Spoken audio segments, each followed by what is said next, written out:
ಪಾರಿವಾಳಗಳಿಗೆ ಆಹಾರ ನೀಡ್ತಾ ಇದ್ದ ವೈದ್ಯೆ ಆಸ್ಪತ್ರೆ ಪಾಲಾಗಿದ್ದಾರೆ. ಬೆಂಗಳೂರಿನ ಹೆಬ್ಬಾಳ ಮೂಲದ ವೈದ್ಯೆ ಖಾಸಗಿ ಆಸ್ಪತ್ರೆಗೆ ಸೇರುವಂತಾಗಿದೆ. ಅದಕ್ಕೆ ಕಾರಣ ಅವರೇ ಸಾಕದಂತಹ ಪಾರಿವಾಳಗಳು. ಇನ್ನು ಈ ಪಾರಿವಾಳಗಳಿಂದಲೇ 2 ವರ್ಷದಿಂದ ಉಸಿರಾಟದ ಸಮಸ್ಯೆಯಿಂದ ಅವರು ಬಳಲ್ತಾ ಇದ್ದು ವೈದ್ಯರು ಸ್ಫೋಟಕ ಮಾಹಿತಿಯನ್ನ ಈಗ ಬಹಿರಂಗಗೊಳಿಸಿದ್ದಾರೆ.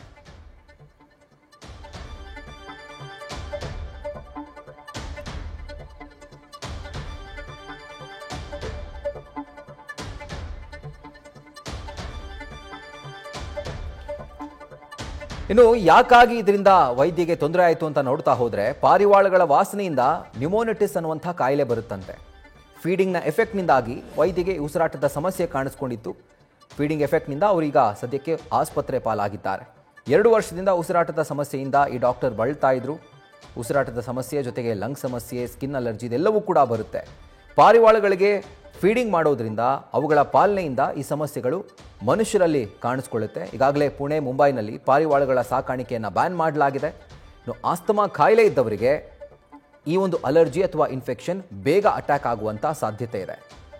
ಸ್ಕಿನ್ ಅಲರ್ಜಿ ಆಗುತ್ತೆ, ಮೈ ಮೇಲೆ ರ್ಯಾಷಸ್ ಬರುತ್ತೆ, ಉಸಿರಾಟದ ಸಮಸ್ಯೆ ಉಂಟಾಗುತ್ತೆ, ಹೈ ಫೀವರ್, ಟೈಫಾಯ್ಡ್, ವಾಂತಿ, ಮೈಕೈ ನೋವು, ಸುಸ್ತು, ತಲೆನೋವು ಇದೆಲ್ಲವೂ ಕೂಡ ಪಾರಿವಾಳಗಳ ಸಾಕಾಣಿಕೆಯಿಂದ ಉಂಟಾಗುವಂಥ ಎಫೆಕ್ಟ್ಸ್.